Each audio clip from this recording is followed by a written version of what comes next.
दोस्तों, रूस एक ऐसा देश जिसने तेल को सिर्फ ऊर्जा का स्रोत नहीं बल्कि एक रणनीतिक हथियार बना दिया है।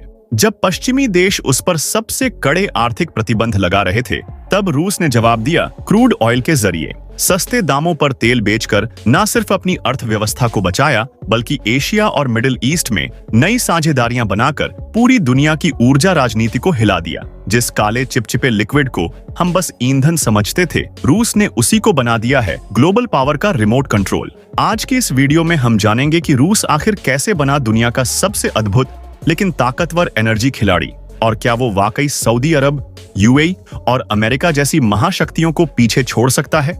रूस के पास ऐसा क्या राज है कि वो पूरी दुनिया को चौंकाते हुए बहुत ही सस्ते दामों पर तेल बेच पा रहा है। आखिर इतनी कठिन परिस्थितियों में भी रूस कैसे दुनिया के सबसे बड़े ऑयल सप्लायर्स में से एक बना हुआ है, और कौन से देश हैं जो खुलेआम या चोरी छुपे रूस से तेल खरीद रहे हैं। क्या आने वाले वक्त में रूस सऊदी अरब और यूएई जैसे देशों को भी पीछे छोड़कर दुनिया की एनर्जी सप्लाई का बेताज बादशाह बन जाएगा? इन सभी सवालों का जवाब हम आपको इस वीडियो में विस्तार से देने वाले हैं। तो आइए शुरू करते हैं रूस के सस्ते तेल के रहस्यों से। रूस के पास इतना सस्ता तेल क्यों है? रूस के सस्ते तेल उत्पादन के पीछे कोई रहस्यमयी फॉर्मूला नहीं है, बल्कि गहरी भौगोलिक, ऐतिहासिक और तकनीकी परिस्थितियां हैं जिन्होंने उसे इस क्षेत्र में असाधारण बढ़त दिलाई है। सबसे पहले बात करें भूगोल की, तो रूस भौगोलिक दृष्टि से दुनिया का सबसे बड़ा देश है और उसके विशाल साइबेरियाई क्षेत्रों में तेल और प्राकृतिक गैस के अपार भंडार मौजूद हैं। इन समृद्ध संसाधनों की वजह से रूस को नए नए तेल क्षेत्रों की खोज और विकास पर उतना भारी खर्च नहीं करना पड़ता जितना अन्य देशों को करना पड़ता है। यही कारण है कि रूस कम लागत में भी ऊर्जा बाजार में टिके रहने में सक्षम है। इतिहास ने भी रूस को एक मजबूत आधार दिया है। सोवियत संघ के दौर में पूरे देश में पाइपलाइनों, ऑयल रिग्स और रिफाइनरी नेटवर्क का जो विशाल इंफ्रास्ट्रक्चर खड़ा किया गया था, वही आज रूस की सबसे बड़ी ताकत है। ये विरासत रूस को एक तैयार प्लेटफॉर्म प्रदान करती है जिस पर न्यूनतम निवेश के साथ लगातार उत्पादन बनाए रखना संभव हो जाता है। इसके साथ ही रूस की ऊर्जा कंपनियों की संरचना भी उसे विशिष्ट बनाती है।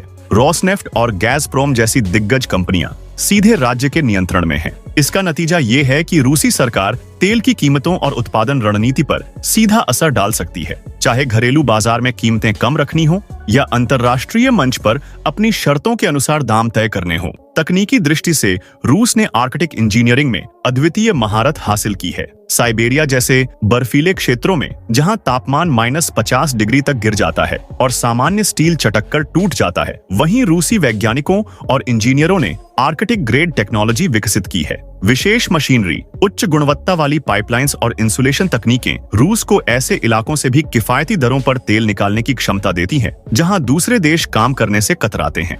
रूस की ताकत सिर्फ उसके विशाल तेल भंडार या उन्नत मशीनों में नहीं छिपी है, बल्कि उस अनुभव में है जो उसने दशकों की कठिन लड़ाई से अर्जित किया है।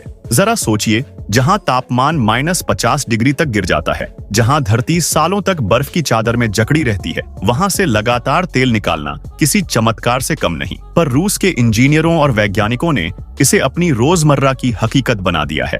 उन्होंने सीखा है कि जमी हुई धरती पर कैसे ऐसे ढांचे खड़े किए जाए जो कभी ना धंसें, और कैसे तेल को उन पाइपलाइनों में बहाए रखा जाए जो हर पल जमने की कगार पर होती हैं। यही वो हुनर है जिसने रूस को उन गिनती के देशों में शामिल कर दिया है जो धरती की सबसे कठोर परिस्थितियों को भी मात देकर ऊर्जा उत्पादन को जारी रख सकते हैं। इसी अनुभव और दक्षता ने रूस को लंबे समय तक यूरोप की ऊर्जा लाइफलाइन बनाए रखा। जर्मनी, नीदरलैंड और पोलैंड जैसे देश रोजाना रूसी तेल और गैस पर निर्भर थे। पाइपलाइनों और टैंकरों के जरिए लगातार सप्लाई पहुंचती रहती थी। लेकिन साल 2022 में यूक्रेन युद्ध शुरू होते ही तस्वीर बदल गई। यूरोप और अमेरिका ने रूस पर कड़े आर्थिक प्रतिबंध लगा दिए ताकि उसकी युद्ध फंडिंग पर रोक लगाई जा सके।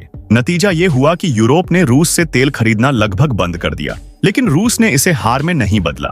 उसने अपना रुख एशियाई बाजारों की ओर मोड़ लिया और यही कदम पूरी दुनिया की ऊर्जा राजनीति को नई दिशा देने वाला साबित हुआ। आज रूस का सबसे बड़ा तेल खरीदार यूरोप नहीं बल्कि एशिया है, खासकर दो देश, चीन और भारत। रूस ने इन देशों को भारी डिस्काउंट पर तेल देना शुरू किया। जहां इंटरनेशनल मार्केट में क्रूड ऑयल $100 प्रति बैरल बिक रहा था, वहीं रूस ने इंडिया और चाइना को $70 से $80 प्रति बैरल पर तेल बेचा। इससे रूस की अर्थव्यवस्था को लगातार कैश मिलता रहा और दूसरी तरफ भारत और चीन जैसे देशों को सस्ते दाम पर एनर्जी मिल गई। भारत का स्टैंड यहाँ बहुत दिलचस्प है। अमेरिका और यूरोप ने जब भारत पर दबाव बनाया कि वो रूस से तेल खरीदना बंद करे, तब भारत ने साफ कहा, हमारा 140 करोड़ लोगों का देश है, हमारी सबसे बड़ी जरूरत है सस्ती एनर्जी। अगर हमें सस्ता तेल कहीं से मिलता है तो हम उसे जरूर खरीदेंगे। ये हमारा राष्ट्रीय हित है और हम इसे किसी के दबाव में आकर नहीं छोड़ सकते। भारत का ये स्टैंड पूरी दुनिया के लिए एक संदेश था कि उसकी विदेश नीति किसी और के इशारे पर नहीं बल्कि अपने नागरिकों के हित में तय होती है। यही कारण है कि रूस भी वैश्विक ऊर्जा बाजार में अपनी पकड़ को और मजबूत करने की कोशिश कर रहा है। बड़ा सवाल ये है कि क्या वो सऊदी अरब और यूएई जैसे पारंपरिक तेल महाशक्तियों को पीछे छोड़कर खुद को ऊर्जा का असली बादशाह बना पाएगा? तो बता दें, रूस इस खेल को अलग तरीके से खेल रहा है। वो किसी अरब देश पर सीधा दबदबा बनाने की बजाय स्ट्रेटेजिक पार्टनरशिप के जरिए उन्हें अपने साथ जोड़ रहा है।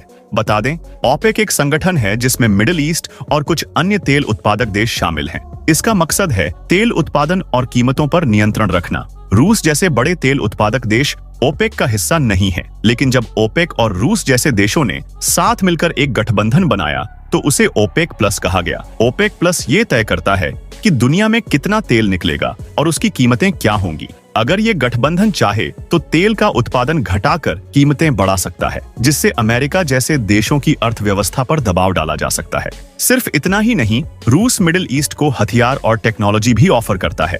S-400 जैसे एयर डिफेंस सिस्टम, सस्ते हथियार और ऑयल ड्रिलिंग टेक्नोलॉजी देकर वो वहां अपना प्रभाव बढ़ा रहा है। और सबसे महत्वपूर्ण, रूस और चीन मिलकर अब पेट्रो डॉलर यानी तेल बेचकर कमाए गए अमेरिकी डॉलर को चुनौती दे रहे हैं।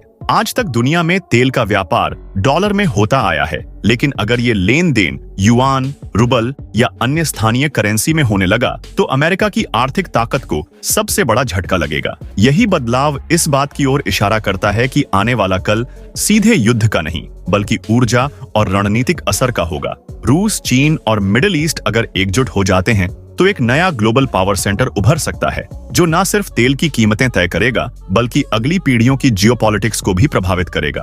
तेल का ये खेल सिर्फ पैसों का नहीं बल्कि रणनीति का शतरंज है, जिसमें हर चाल अगले 50 सालों की दुनिया की दिशा तय कर सकती है। अब बड़ा सवाल ये है, क्या रूस इस प्लान में सफल होगा? क्या वो अमेरिका और यूरोप को पीछे छोड़कर एशिया और मिडिल ईस्ट के साथ मिलकर दुनिया की एनर्जी पॉलिटिक्स का नया राजा बन पाएगा? इसका जवाब फिलहाल भविष्य के गर्भ में है, लेकिन इतना तय है कि रूस ने अपने नेचुरल रिसोर्सेज, पुराने इंफ्रास्ट्रक्चर और स्मार्ट डिप्लोमेसी के दम पर वेस्टर्न सैंक्शंस को काफी हद तक बेअसर कर दिया है। आने वाले वक्त में ये लड़ाई गोलियों से नहीं बल्कि तेल की पाइपलाइनों और करेंसी के नोटों से लड़ी जाएगी। आपको क्या लगता है, क्या रूस वाकई दुनिया का नया एनर्जी किंग बन पाएगा या फिर अमेरिका और यूरोप कोई नया दांव चलेंगे? अपने विचार हमें कमेंट में जरूर बताएं। जाने से पहले वीडियो को लाइक करें, शेयर करें और ऐसी ही और वीडियोस के लिए इस चैनल को सब्सक्राइब करके बेल नोटिफिकेशन को भी ऑल पर सेट कर लें। धन्यवाद।